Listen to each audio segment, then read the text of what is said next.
Hello everyone. Today in Unit 3 Optoelectronics, we will discuss the topic non-radiative transition. In this, Auger recombination, surface recombination and recombination at the defects we will discuss.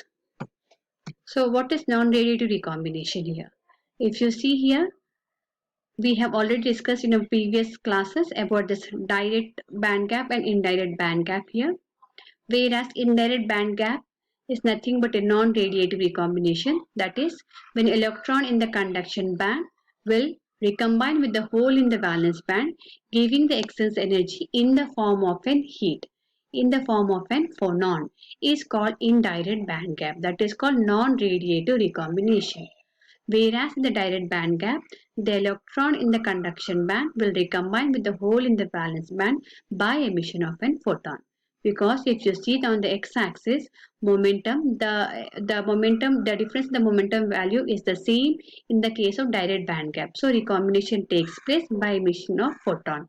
Whereas in direct band gap, there is on the x-axis, the momentum value differs here. If you see, this is the maximum valence band here, this is the minimum of the conduction band. This is the K value here and this is the difference of the K value for the valence band.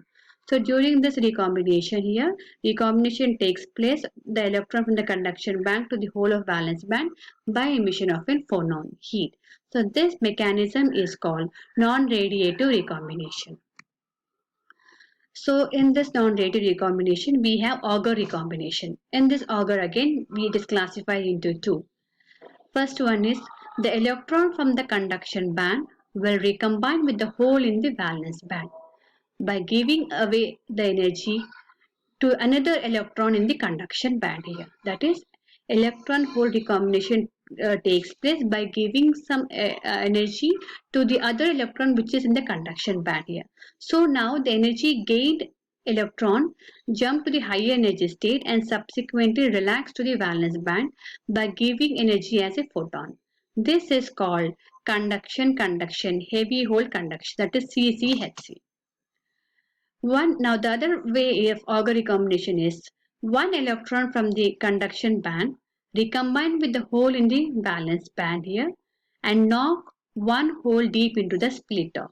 This conduction heavy hole split off process is called CHHS, where these both processes are non-radiative recombination. Now the other recombination is surface recombination here, where the recombination at the surface and interface can have a significant impact on the behavior of a material.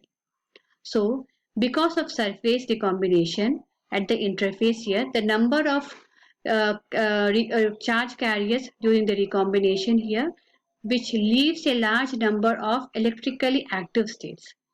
That is, the surface and interface are more likely to contain impurities since they are exposed during the device fabrication process.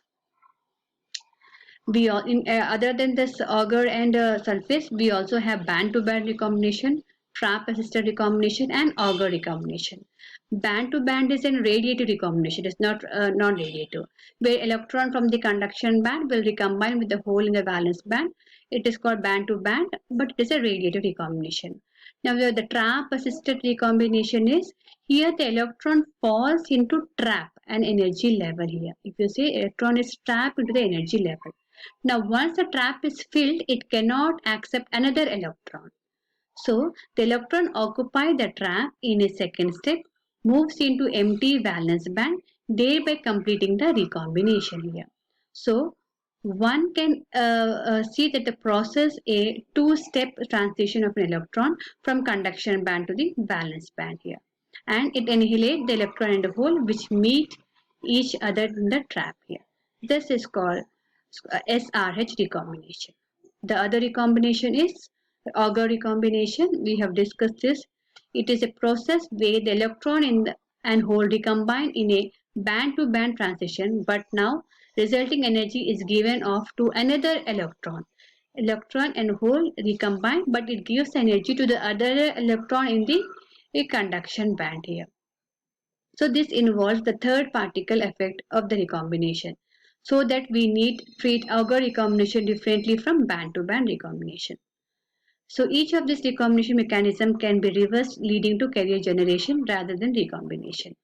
So a single expression will be used to describe the recombination here. So this is about the non-radiative recombination. Thank you.